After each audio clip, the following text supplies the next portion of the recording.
क्या चालू ऑन है So in previous lecture we got done understanding about the basics of reproductive अपना kidney के बारे में पढ़ा हमने, ठीक है। एक्सक्रीटरी सिस्टम के बारे में देखा हमने पूरा. We'll go ahead and understand about the LS of kidney today. Meaning आज हम देखेंगे कि किडनी को अगर हम ओपन करें तो किडनी के अंदर हमें क्या क्या दिखाई दे सकता है, ठीक है।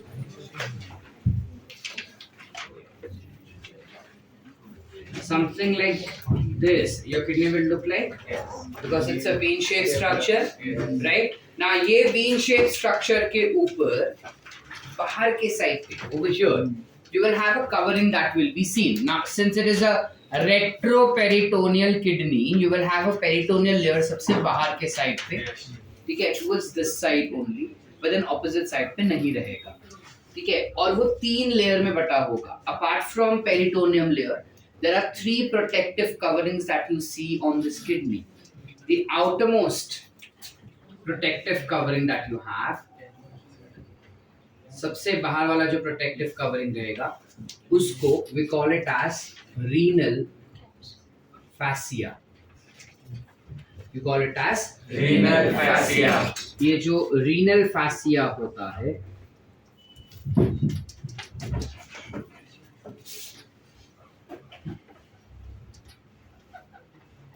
that is composed of fibrous connective tissue, ठीक है। it is composed of fibrous connective tissue. किससे? Fibrous connective tissue. इसके just नीचे you will have adipose layer which is present. adipose layer मतलब क्या बेटा? फैटी लेयर रहेगा, यानी फैट सेल्स यहाँ पे दिखाई देंगे. ये फैट सेल्स यहाँ पे क्या काम करेंगे? Shock absorption. यानी कि इधर पीछे के साइड पे किडनी है, ठीक है, अगर पीछे के साइड पे आके कोई ऐसा मारा, ठीक है, क्योंकि हमारा वॉल के साथ किडनी चिपका हुआ है, अगर पीछे के साइड कोई मारा तो हमारा किडनी डैमेज नहीं होना चाहिए. इस वजह से वो मार को एब्जॉर्ब करना, मैकेनिकल डैमेज को एब्जॉर्ब करना या मैकेनिकल डैमेज से अपने आप को बचाने के लिए you will have these soft cushion like structure which is called as adipose layer. So this will be classified as renal adipose layer. Okay, you call it as renal adipose layer. इसके just नीचे you will have one more layer present. इसी के नीचे there is one more layer that is present like this, ठीक है। ये layer क्या हो जाएगा अभी? This is classified as renal capsule. क्या बोलेंगे इसको? Renal capsule. Renal capsule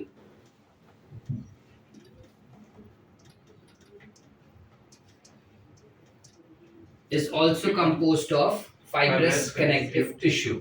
The renal capsule and renal fascia will have same types of organization, which is they will have fibrous connective tissue present in them, whereas another one you have is renal adipose. ठीक है, ये जो renal capsule होता है ना बेटा, this renal capsule can extend further up till ureters.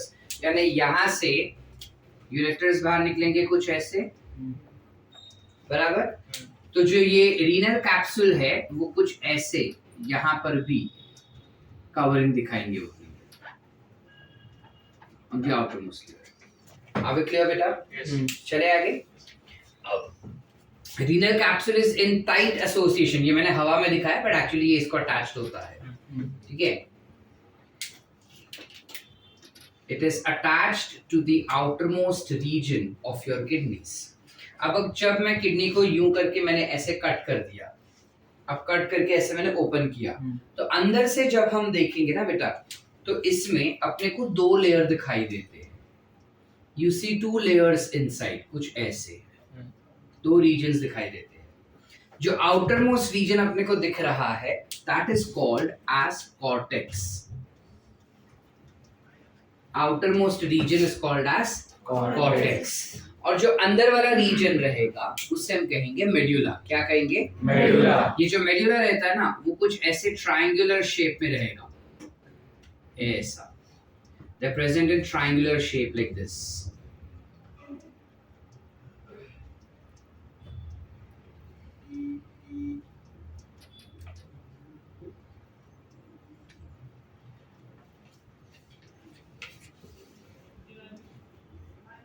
Somewhat like this. They're present in triangular shape. This is called as what? Renal medulla. या फिर क्योंकि ये पिरामिड शेप का है, you can also call it as medullary pyramids.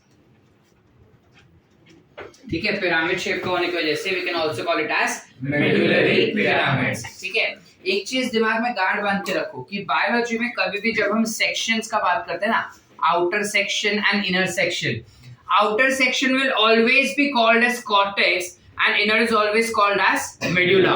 याद रखना ये चीज, outer will always be called as cortex and inner will always be called as medulla. And that is the reason over here also the outermost part will be classified as renal cortex and the inner part is called as renal medulla. However यहाँ पे medulla ना पूरा layer नहीं है, but ऐसे कुछ parts में है, जैसे आपको यहाँ पे दिख रहा है। ठीक है, पिरामिड शेप में, ट्रायंगुलर शेप में, इसलिए हम उसको मेड्यूलरी पिरामिड्स कहते हैं। चले आगे बेटा। Yes. ये मेड्यूलरी पिरामिड्स के अंदर ना यूरिन फॉर्म किया जाएगा and once the urine is formed inside it passes through a very soft structure like this, जो पिरामिड के एग्जैक्ट नीचे होता है, कुछ ऐसा छोटू सा structure.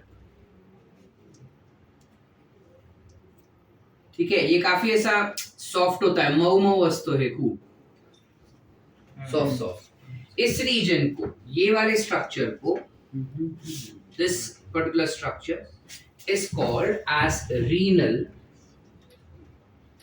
papillae.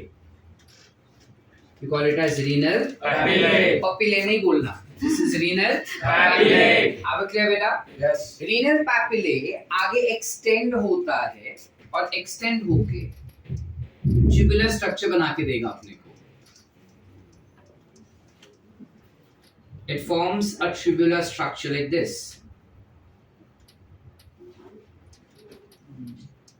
You see these tubular structures?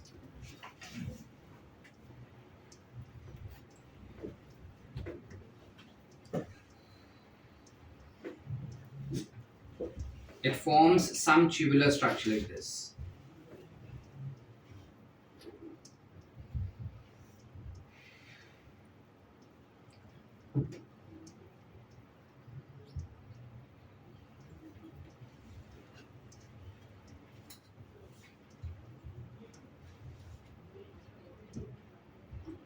समझ पा रहे? इसमें ये जो अपने को ट्यूब्यूल यहाँ पर दिखाई दे रहा है, this part that we see over here is called as minor calyx. क्या कहेंगे इसे बेटा अपन? Minor calyx. ये जो पार्ट इधर दिख रहा है, जो पापड़ी से जस्ट बाहर निकला, विल बी Minor calyx. और ये पार्ट जो काफी सारे माइनर कैलिक्स को कंबाइन करके बन रहा है, will be called as major calyx. ठीक है, ये क्या है? यूरेटर्स।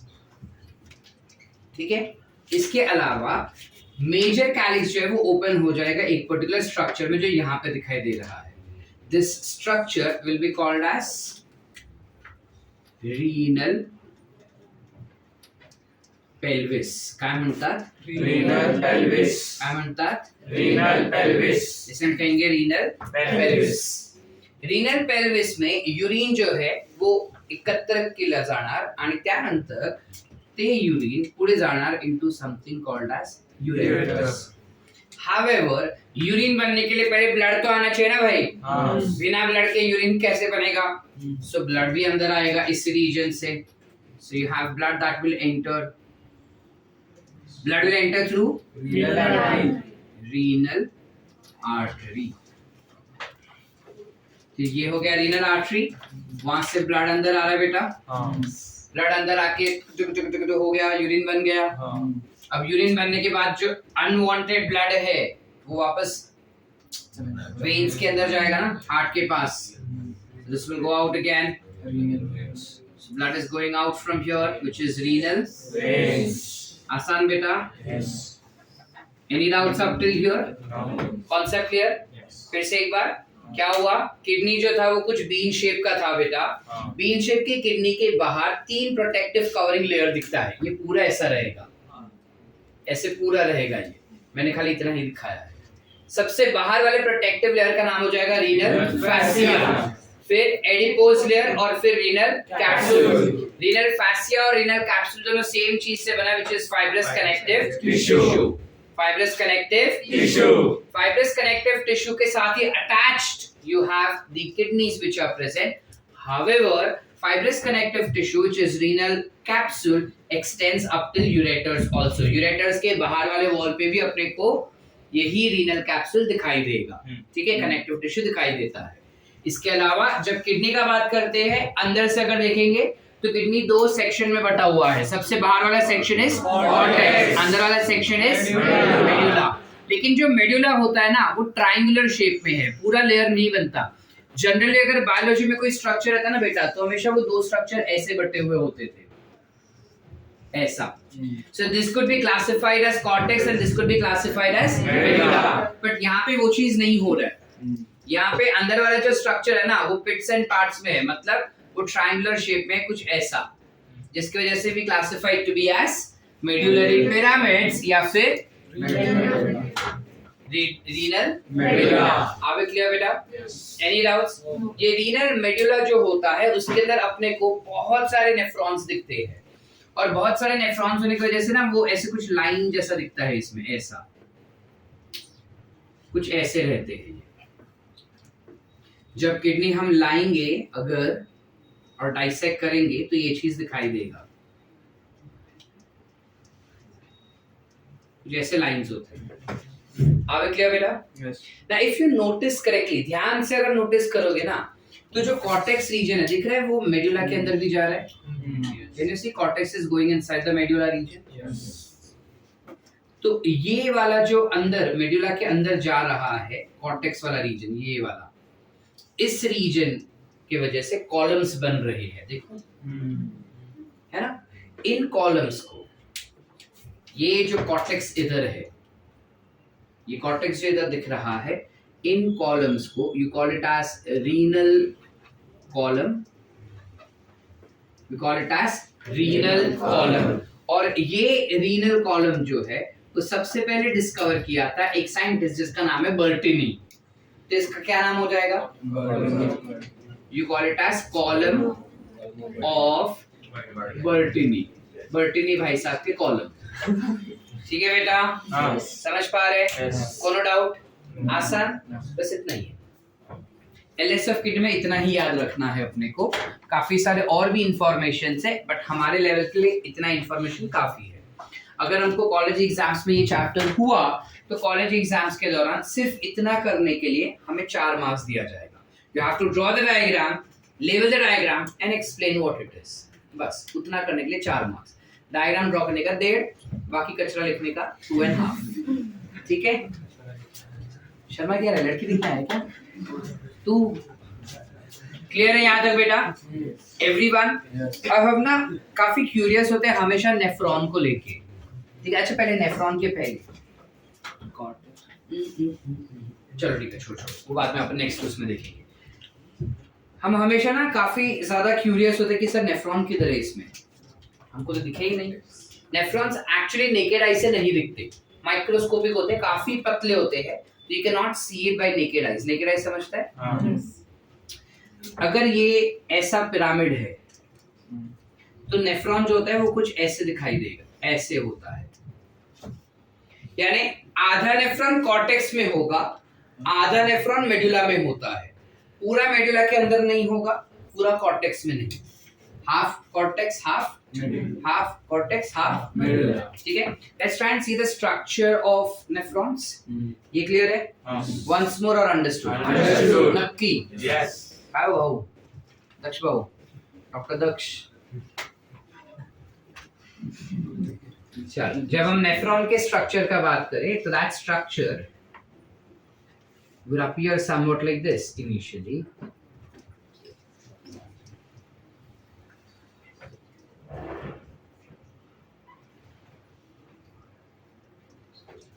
कुछ ऐसा स्ट्रक्चर रहेगा, इसका क्या नाम रहेगा बेटा? Call it as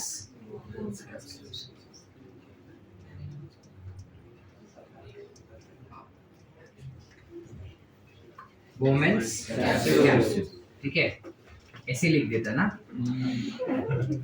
इसमें वापस 10 बार मेरे को पूछेंगे क्या लिखा है।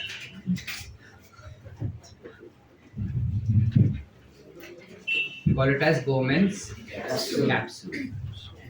ठीक है, Bowman's capsule आगे जाके एकदम हाईली कॉइल्ड स्ट्रक्चर बनाता है, कुछ ऐसा एकदम पतला ट्यूबुलर स्ट्रक्चर होता है, कुछ ऐसा। इस स्ट्रक्चर को you call it to be as, इसे क्या कहेंगे बेटा? PCT, which is proximal convoluted tubule. ठीक है, proximal convoluted tubule बहुत बहुत बहुत ही ज्यादा कॉइल्ड होता है। कभी सोचा ये इतना कॉइल्ड क्यों है? ताकि जो फिल्ट्रेट यहाँ पे आएगा वो फिल्ट्रेट इस कॉइलिंग के वजह से स्लोली जाएगा। कॉइल्ड है ना, तो स्लोली जाएगा वो फिल्ट्रेट। जितना स्लो जाएगा उतना ज्यादा टाइम मिलेगा कि हम चीजों को एब्जॉर्ब कर पाए। अगर ऐसा सीधा होता तो ज़ूम करके नीचे जाता था ना, क्या ही एब्जॉर्ब कर पाते थे। इस वजह से इट इज कॉइल। कॉइल होने के बाद you will have some U shaped structure like this. This U-shaped structure is what? ठीक है, this U-shaped structure क्या हो जाएगा बेटा? Loop of Henle या फिर Henle's loop। ठीक है, ठीक है, Yes. समझा। Yes. Henle's loop के बाद फिर से वापस कॉइलिंग्स आ जाएंगे बहुत सारे।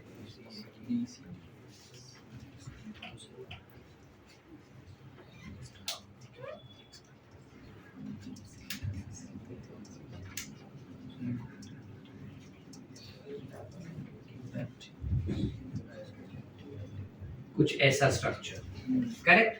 What is this? This structure will be DCT, which is distal convoluted tubule. This we call it as distal convoluted tubule, and this will be collecting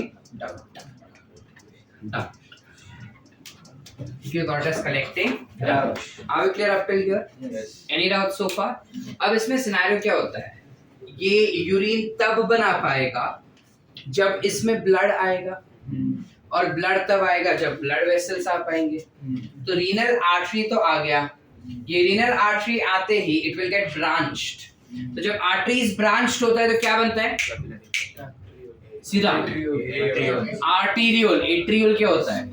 arteriole. क्या बनेगा? आर्टीरियोल्स। तो क्या होते हैं, बहुत सारे आर्टीरियोल्स बन जाते हैं, जिनमें से एक आर्टीरियोल हर एक नेफ्रॉन के अंदर घुसेगा, कुछ ऐसे।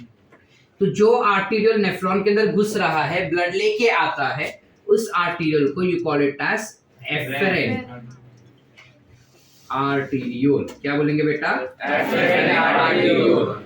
ये एफरेंट आर्टीरियोल अंदर जाता है और फिर ब्रांच हो जाएगा to form something called as capillaries. तो ये सारे बन गए कैपिलरी, कैपिलरी, कैपिलरी। बहुत सारे कैपिलरीज बनते हैं, बहुत सारे। ठीक है, there are lots of capillaries which are form. ठीक है, जो यहाँ पे अपने को दिखाई दे सकते हैं कुछ ऐसे।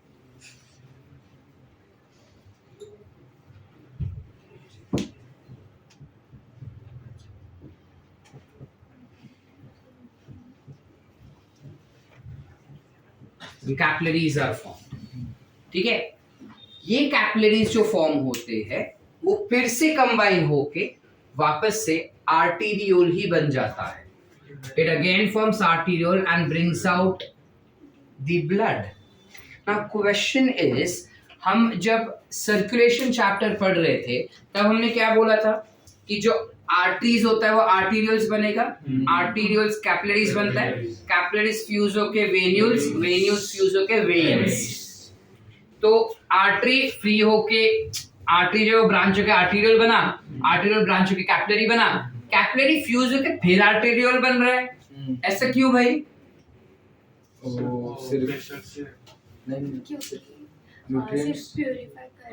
हम सिर्फ ब्लड को प्यूरिफाई कर रहे हैं, एक्सचेंज ऑफ गैसेस यहाँ पे नहीं हुआ बेटा।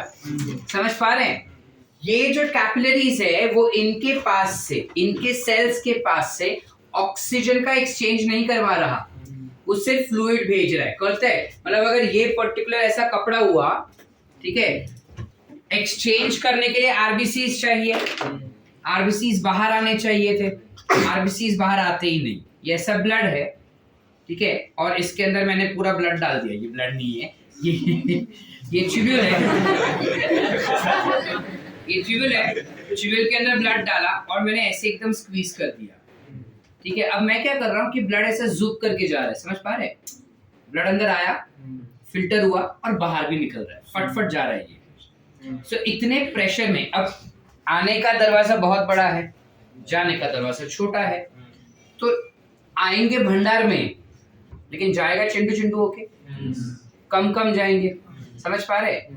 तो इस वजह से यहाँ पे बहुत ज्यादा प्रेशर आता है और इस प्रेशर की वजह से ब्लड के अंदर का जो फ्लूइड पार्टिकल्स रहेंगे, जो लिक्विड है, दैट इज सीरम जिसे हम कहते हैं, वो सीरम जो रहेगा या वो फिल्ट्रेट जो रहता है वो बाहर आ जाता है।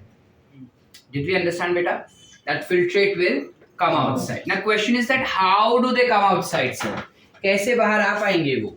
तो जो हमारे आर्टीरियल से जो कैपिलरीज बन रहा है ना, वो कैपिलरीज में छेद होते हैं। It is porous in nature and those छेद is called as fenestrate. You call it as fenestrate. तो अपने को स्टेटमेंट बेस्ड क्वेश्चन में आ सकता है कि जो कैपिलरीज अपने को ग्लोमेरुलस में दिखाई देता है, of course we know that this particular region is called as glomerulus. ये मुझको कोई छुपाने वाली बात नहीं है. This is glomerulus. Glomerulus के जो कैपिलरीज होते हैं, are they fenestrated? My answer is yes. They are fenestrated. Fenestrate मतलब क्या बेटा? छेद, pores. तो ये पूरा कैपिलरीज जो रहता है वो पोरस रहता है, जिस वजह से फ्लूइड बाहर निकल सकता है।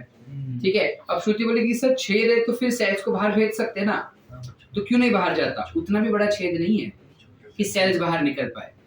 सेल्स छोड़ो, काफी सारे प्रोटीन है वो भी बाहर नहीं निकल पाते। सो छेद है बट उतना भी बड़ा नहीं कि सब चीजें बाहर आ जाए जुक करके, वो ड्रॉप बाय ड्रॉप लीकेज जैसा ही निकलेगा बाहर। समझ पा रहे हैं कि नहीं? काफी बार ऐसा हुआ रहेगा, आई डोंट नो जिंदगी में तुम्हारे साथ ऐसा हादसा हुआ है कि नहीं, कि ऐसा थोड़ा सा ऐसा स्क्रैच हो जाता है। मतलब ऐसे सपोज ऐसे हम लोग खिल्ली है इधर और गलती से ऐसा स्क्रैच हो गया। अब जब ऐसा स्क्रैच हो जाता है ना गलती से, एकदम हल्का सा स्क्रैच है, तो ऐसा थोड़ा थोड़ा ऐसा पानी का बूंद बूंद बाहर आता है, but you don't have blood coming outside. नहीं हुआ है? अच्छी बात है। हुआ है तो पता होना चाहिए कि एक बूंद बूंद बाहर निकलता है। लाल रंग का बूंद नहीं होता, वो स्ट्रॉ येलो या व्हाइट ट्रांसपेरेंट होता है जो बूंद बाहर निकलता है। That is nothing but serum that oozes outside. यहाँ से भी कुछ वैसे ही चीजें बाहर निकलेंगी। कहते हैं जाओ या पुढे चलो। तो क्योंकि यहाँ पे गैसियस एक्सचेंज नहीं हो रहा है, इस वजह से फ्यूज होके वापस ऑक्सीजनेटेड ब्लड ही बाहर आ रहा है। ऑक्सीजनेटेड ब्लड बाहर आए, इसलिए इस वेसल को, ब्लड वेसल को, instead of calling it venule, we still call it as artery. So this will be efferent arteriole. क्या बोलेंगे इसे हम बेटा? efferent arteriole. क्या बोलेंगे? efferent arteriole. आगे क्लियर? बस ये हमारा हो गया नेफ्रॉन। ये नेफ्रॉन का लेंथ अगर हम देखें, पूरा the entire length of nephron. तो length of nephron is somewhere around 3 to 5 centimeters. 3 से 5 सेंटीमीटर का होता है सर। 3-5 सेंटीमीटर यानी इतना बड़ा हुआ। 3 to 5 centimetre is this much only. फिर तो सर आंखों से दिखना चाहिए, डायमीटर बहुत पतला बेटा, बालों से भी पतला।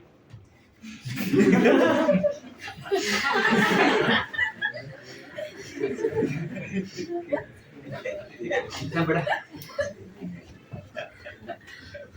बड़ा होता है, ठीक है। लेकिन इसको तुम नेकेड आई से फिर भी नहीं देख सकते सर, लेकिन सेंटीमीटर में है। स्केल पे ऐसा रख के मैं देख सकता हूँ 3 सेंटीमीटर कितना, तो मुझे दिखना चाहिए ना बेटा, वो पतला होता है इसलिए मुझे नहीं देख सकते। इस पर्टिकुलर पूरे स्ट्रक्चर का सबसे बड़ा अगर डायामीटर देखेंगे ना, वाइडेस्ट लार्जेस्ट डायामीटर, तो ये होता है बोमेन्स कैप्सूल का। ये जो डायमीटर है दैट इज अराउंड 100 माइक्रोमीटर्स, ठीक है। अब ठीक, micrometre fine sir, centi sir, milli भी एक बार समझो मैं, centi in centimetres, and this is only 100 micrometres. So इसको, और इसलिए देखो ये काफी चौड़ा और ये कितना पतला हो जाता है, so that reduces in micrometer. Micro meaning it has to be microscopic in nature. चले आगे, any doubts? इस स्ट्रक्चर को combined, इस स्ट्रक्चर को combined we call it as Malpighian body, या फिर you can call it as Malpighian corpuscle. You can call it as Malpighian body, या फिर you can call it as Malpighian corpuscle. Are we clear up till here बेटा? Yes. Any doubts so far? Malpighian body या Malpighian corpuscle के क्या क्या parts होते हैं, ऐसा MCQ आता है, ठीक है, कि Malpighian body का क्या क्या पार्ट होगा। तो सिंपल है, Malpighian body will of course have Bowman's capsule, ये हो गया Bowman's capsule, ठीक है। ये होता है उसका नेक, PCT नहीं होता, this is neck, this region is neck, ठीक है। So neck, Bowman's capsule, glomerulus together becomes Malpighian body. Malpighian body और Malpighian tubule दो अलग अलग है। Malpighian tubule cockroach, Malpighian body हम इंसान, ठीक है। Malpighian tubule और बॉडी डिफरेंस याद रखना, कंबाइन नहीं कर देना। मुझे पता है बोलने के बावजूद लोग करेंगे इस चीज को। आई होप यहाँ तक क्लियर है बेटा? Any doubts? तो किडनी का जो इतना सब आपने स्ट्रक्चर बताया ना, ये स्ट्रक्चर कुछ काम नहीं करता, कुछ भी नहीं, ये खाली ऐसा है बस, इट्स देयर। समझ पा रहे? इट्स लाइक कि यहाँ से सारे बच्चों को निकाल दो, सारे इंसानों को निकाल दो, तो ये खाली खोखा है ना, कुछ नहीं कर रही, इधर कुछ हो रहा है कुछ नहीं। लेकिन जब हम आए, हम पढ़ाई किए, तो ये खोखा कुछ काम का है। लाइकवाइज ये खाली खोखे, खाली बॉक्स, इन बॉक्स में जब नेफ्रॉन्स आता है और नेफ्रॉन काम करता है, तब इनका कुछ मीनिंग बनता है। Understood? So nephron becomes what? Functional unit of kidney. It becomes the functional unit of kidney. Are we clear बेटा? Nephron becomes functional unit of kidney. एक किडनी में कितने नेफ्रॉन्स होंगे? बस yes, it is 1 to 2 million। एक kidney में 1 से 2 million जितना नेफ्रॉन्स होते हैं, तो 2 में कितने होंगे? 2 से 4। 1 से 2, 2 से 4, ठीक है, ठीक है। Yes। अच्छा, अब ये जो नेफ्रॉन का हम इतना बात कर रहे हैं ना, इतना तारीफ कर रहे हैं कि इतना ये है, इतना वो है, बट ये नालायक इंसान है, पता है, बहुत नालायक। बताओ क्यों? एक बार ये खराब हुआ ना, तो अपने आप को रिपेयर नहीं करता। हाँ, एक बार ही खराब हो गया ना, तो नेफ्रॉन अपने आप को रिपेयर ही नहीं कर पाता। बोलता है अभी मेरे को खराब किया ना तू, अब तू भुगत।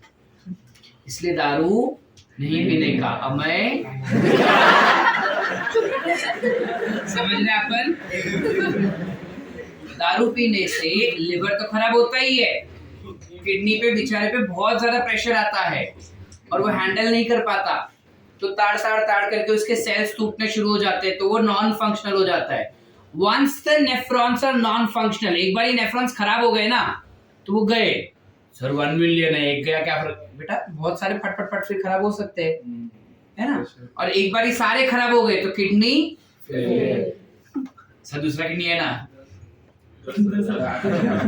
उसको फेल होने को ज्यादा टाइम नहीं लगेगा, तुम सुधरे नहीं तो यहाँ लिख लिया बेटा? Any doubts? इतना लिखे पहले, विल राइट दिस मैच। इसमें लिखने का क्या है सर? ड्रॉ करो और उसके बाद डिस्क्रिप्शन जो भी हम बात की वो लिखो, ठीक है। और उसके बाद हम इसका हिस्टोलॉजी पढ़ेंगे, मतलब इसमें कौन से सेल्स है, किस तरीके से वो सेल्स काम करते हैं वो देखना है, ठीक है। चलो क्विक, चलो। नाउ व्हाट हैपेंस इज, ये जो पर्टिकुलर स्ट्रक्चर अपने को दिखाई दे रहा है यहाँ पे, ये पूरा, इनमें से you will have absorption of important nutrients taken place, ठीक है, और काफी सारा एक्टिविटीज होता है। तो it is very important for us to understand histology of nephron. Nephron का हिस्टोलॉजी मतलब क्या? Histology meaning what? Study of tissues. So we need to understand tissues over here, ठीक है। तो जब हम बात करते हैं बोमेन्स कैप्सूल का, सबसे पहले I just erase this part, हमें पता है कि इसे कलेक्टिंग डक्ट कहते हैं।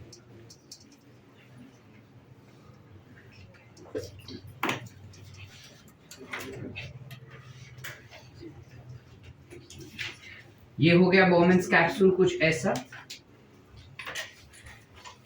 ठीक है। इतना जाड़ा नहीं होता पर मुझे बनाना था, इससे मैंने बनाया। अब ये जो बोमेन्स कैप्सूल होते हैं बेटा, इनके दो रीजन होंगे, एक बाहर वाला ये रीजन और एक अंदर वाला ये reason, which will have glomerulus present over here.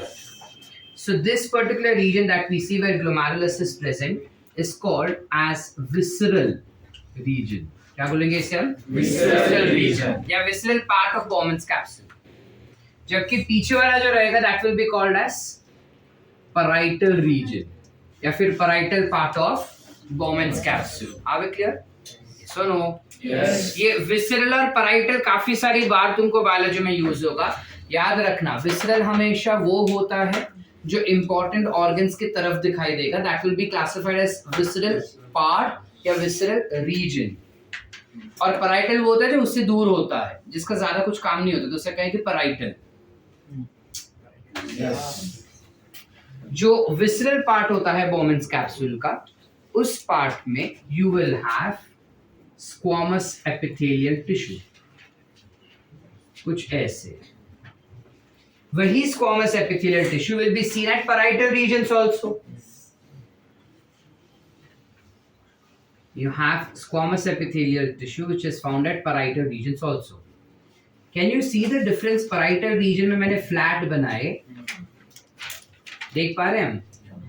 Parietal reason वाला फ्लैट है, जबकि विसरल रीजन वाला मैंने तोरन जैसा बना दिया। यस और नो? ऐसा क्यों? बिकॉज एक्चुअली वैसा ही होता है।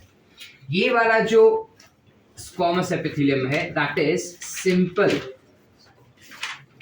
स्क्वामस एपिथेलियल टिश्यू, ठीक है। It is simple squamous epithelial tissue. आगे क्लियर बेटा? ये वाला भी स्क्वामस एपिथेलियल टिश्यू ही होता है। This is also squamous epithelial tissue only, but इसके सेल्स कुछ अलग तरीके के होते हैं। इसके सेल्स ऐसे रहेंगे, थोड़े फूगे हुए, with of course nucleus at the centre, and इसका एक एंड जो इस तरफ है ना, ग्लोमेरुलस की तरफ, उस एंड पे कुछ ऐसा स्ट्रक्चर रहता है, ऐसे। You see this?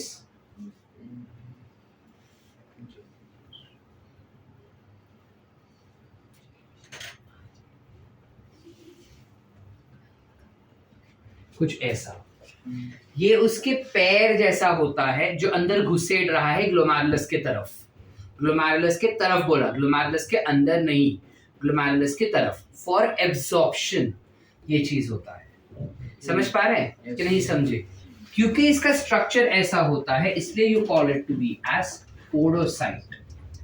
क्या बोलते हैं इसे हम? Podocyte. So this is squamous epithelium tissue, but specialized squamous epithelial tissue which is classified as podocytes. Are we clear बेटा? ये podocytes क्या करेंगे हमने कहा? उसके जो पोडो है यानी जो legs है that will be inserted, अंदर की तरफ जाएगा ताकि वो चीजें आसानी से एब्जॉर्ब कर पाए। और एब्जॉर्ब करके बोमेंस कैप्सूल में डाल देंगे। उसके बाद you have simple squamous epithelium at the parietal region, और वही सिंपल स्क्वामस एपिथेलियम आगे एक्सटेंड करता है नेक रीजन में भी। नेक रीजन के बाद क्या आएगा? पीसीटी। पीसीटी में इतना ही बना रहा हूँ खाली, ठीक है, जगह नहीं अपने पास। ये हो गया पीसीटी। पीसीटी के अंदर जो सेल्स होंगे बेटा, दोस आर क्यूबॉइडल शेप। अब बताओ तो ये कौन सा एपिथेलियल हुआ? This is cuboidal epithelial tissue, कुछ ऐसा, ठीक है। लेकिन इस चीज को अगर मैं जूम करूं थोड़ा और, if I zoom this structure little bit more, जो सेल्स है वो कुछ ऐसे है, कुछ ऐसे है ये सेल्स। तो ये क्या हो जाएंगे? Brush border. नीचे of course you will have basement membrane. This is what? Brush border cuboidal epithelial tissue. Brush border meaning it will have microvilli present. Digestion में कर चुके हैं, sorry, ठीक है।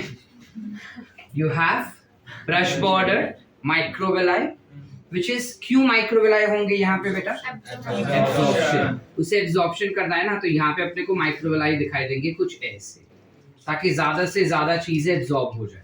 अब देखो कुछ रेफरेंस बुक्स ना कहती है कि ये वाला जो है वो सीलिएटेड एपिथेलियल टिश्यू होता है, कुछ कहते हैं कि ये माइक्रोविलाई होते हैं। हमारा एनसीईआरटी बोलता है माइक्रोविलाई है, तो हम वही करेंगे। सर सही क्या है? Microvilli is the correct term. यहाँ पे एब्जॉर्प्शन के लिए है microvilli. Cilia is not anywhere responsible for absorption, so cilia is a wrong thing that is given. If you read it in any reference books तो गलत है information. It has to be microvilli. Clear है बेटा? चले आगे, ठीक है। यहाँ पे मैक्सिमम एब्जॉर्प्शन हो जाता है, मैक्सिमम न्यूट्रिएंट्स का एब्जॉर्प्शन इसी रीजन में होगा which is at the PCT, ठीक है। ऑलमोस्ट 70% इंपॉर्टेंट चीजें पीसीटी में एब्जॉर्ब हो जाएंगी। क्लियर है? इसके अलावा जब हम ब्रश बॉर्डर या पीसीटी का बात करते हैं, इनके जो सेल्स है, इनके सेल्स में सबसे ज्यादा क्वांटिटी में माइटोकॉन्ड्रिया भी होंगे। क्यों सर? मैक्सिमम एब्जॉर्प्शन इधर हो रहा है, तो एनर्जी भी ज्यादा इसी को चाहिए, तो सबसे ज्यादा mitochondria will be present at PCT के brush borders. Are we clear? अरे यस। आगे चले, चलो आगे ये जाता है to form something called as Henle's loop. क्या हुआ? हेनलीज लूप बनेगा। अब हेनलीज लूप में भी फिर से you will have some cells like this. बताओ ये क्या सेल्स हो गए? बताओ। दिस इज, कौन बोल रहा है? आदित्य बोला तो मार खाएगा। Good. This will be what? ना simple squamous epithelial tissue. Why simple squamous? Because simple है. This will be squamous epithelial. So this will again be simple squamous epithelial tissue. ठीक है, लेकिन ये स्पेशल टाइप का है। पता है क्यों? क्योंकि ये सिर्फ और सिर्फ पानी ही एब्जॉर्ब कर पाता है और कुछ नहीं। ये स्क्वामस एपिथेलियल टिश्यू ऐसा है जो सिर्फ और सिर्फ पानी ही एब्जॉर्ब कर पाता है और कुछ भी नहीं, ठीक है। एक्चुअली यहाँ पे भी दो रीजन होता है, एक थिन होता है और एक थिक ट्यूब होता है। लेकिन ये अगले एपिसोड में जब हम यूरिन बनाएंगे ना, तब बताता हूँ डिटेल में। अभी के लिए खाली मान के चलो कि पूरा का पूरा सिंपल स्क्वामस एपिथेलियल टिश्यू से होता है बना हुआ, और पूरा का पूरा सिर्फ पानी एब्जॉर्ब करता है और कुछ नहीं। चलो आगे। फिर आता है दूसरा वाला, which is this is called as descending limb of loop of Henle. This will be called as ascending limb of loop of Henle. Ascending limb of loop of Henle will again have, क्या हो गया ये अभी? Cuboidal epithelial tissue. ठीक है, you will have cuboidal epithelial tissue. यही particular structure आगे extend हो जाएगा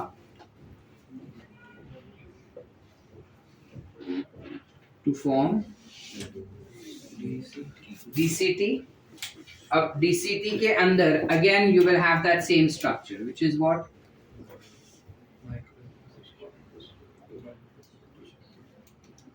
cuboidal epithelial, which is simple cuboidal epithelial tissue. इसमें ब्रश बॉर्डर नहीं हो गया क्या सर? नहीं, यहाँ पे ब्रश बॉर्डर नहीं होता, ब्रश बॉर्डर यहीं पे होता है. यहाँ पर बहुत कम विलाई दिखाई देंगे इसके कंपैरिजन में. प्लस डीसीटी में एब्जॉर्प्शन कंडीशनल होता है, यानी जब जरूरत हो ना तभी वो काम करता है, उसके बगैर वो काम नहीं करता. तो क्योंकि यहाँ का एब्जॉर्प्शन कंडीशनल होता है, इस वजह से यहाँ पे माइटोकॉन्ड्रिया भी कम होंगे. The quantity of mitochondria is less, लेकिन फिर एब्जॉर्ब तो करता है ना. करेक्ट. कंडीशनली अगर वो एब्जॉर्ब भी किया ना बेटा, तो भी यहाँ पे 70% हो चुका है, तो यहाँ पे ज्यादा एब्जॉर्प्शंस तो नहीं होंगे, तो उतने ज्यादा माइटोकॉन्ड्रिया का जरूरत नहीं होता इसके पास. सबसे ज्यादा माइटोकॉन्ड्रिया पीसीटी के पास, फिर उसके बाद डीसीटी के पास दिखाई देंगे. और यहाँ पे भी ये वाला जो क्यूबॉइडल एपिथेलियल टिश्यूज है, इसमें भी स्पेसिफिकेशंस आ जाएंगे. क्या चीज? ये सिर्फ पानी एब्जॉर्ब कर रहा है, descending limb of loop of Henle. Ascending limb of loop of Henle सिर्फ और सिर्फ सॉल्ट प्लस आयंस को एब्जॉर्ब करेगा और कुछ भी नहीं. Are we clear? Yes. And then finally you have something called as collecting duct. इसमें क्या होता है ये हमें जानने की जरूरत नहीं है. यहाँ तक क्लियर? Histology clear? क्या बोले बेटा हम सबसे पहले कि जो ब्लड वेसल्स होते हैं, वो ब्लड वेसल्स के पास अंदर के लेयर पे एंडोथीलियम होंगे, वो बताने का जरूरत नहीं है, सर्कुलेशन में कर चुके हैं हम. ये कैपिलरीज है, so capillaries will have endothelium layer with certain pores present on them, and those pores are called as fenestrae. ठीक है, जो attached रहता है to the Bowman's capsule का visceral part. Visceral part will have some specialized squamous epithelial tissue to what you call it as, किधर गया? Podocyte. ठीक है, जो रहेंगे इसके पोडोसाइट्स. ये पोडोसाइट्स अपने को सिर्फ विसरल लेयर में दिखाई देगा. पराइटल लेयर में क्या होंगे? Simple squamous epithelial tissue. क्या होगा बेटा? Simple squamous epithelial tissue. और पराइटल लेयर आगे एक्सटेंड करके नेक में भी सेम ही टिश्यूज दिखाएगा, सिंपल स्क्वामस. फिर जब पीसीटी के रीजन में आ जाएगा तब वहां पे एब्जॉर्प्शन करने हैं हमें, इसलिए विलाय वाले स्ट्रक्चर्स दिखाई देंगे, स्पेसिफिकली माइक्रोविलाय वाले. माइक्रोविलाय किस में डेवलप किया जाएगा? यहाँ पे in the cuboidal epithelial tissue. So you will have specialized cuboidal epithelial tissue which is nothing but microvilli वाला. चले आगे. वही आगे एक्सटेंड होगा to form squamous epithelial tissue again in the descending limb of loop of Henle. But यहाँ पे specialised है ये भी. क्यों स्पेशलाइज्ड है? बिकॉज वो सिर्फ पानी एब्जॉर्ब कर सकता है. It is impermeable to salts and iron. Impermeable to salts and iron. यानी salt और iron यहाँ पे absorb ही नहीं किया जाएगा जरा सा भी. ठीक है. Then it comes down again. Comes down and then goes up again, which is you will have ascending limb of loop of Henle. Ascending limb of loop of Henle will have cuboidal epithelial tissue. Descending may be cuboidal epithelial tissue. Descending वाले cuboidal epithelial tissue will have no microvilli, less mitochondria. This will have more mitochondria. Absorption from DCT, descending limb, sorry, DCT. In DCT, you will have conditional absorption of nutrients and water. Conditional absorption of nutrients and water. यानी ऐसा जरूरी नहीं है कि हर बारी जब filtrate इधर आएगा तो चीजें एब्जॉर्ब होगा ही होगा. यहाँ पे चीजें सिर्फ तब एब्जॉर्ब होगी जब हम पानी कम पी रहे हैं. जब हमारे बॉडी में पानी कम जाएगा ना, सिर्फ तब डीसीटी और कलेक्टिंग डक्ट में काम होता है, अदरवाइज उधर कुछ काम नहीं होगा. Any doubts? शॉर्ट लिखे इतना. आगे का नेक्स्ट एपिसोड में देखते हैं, कल वाले एपिसोड में. ठीक है, चलो.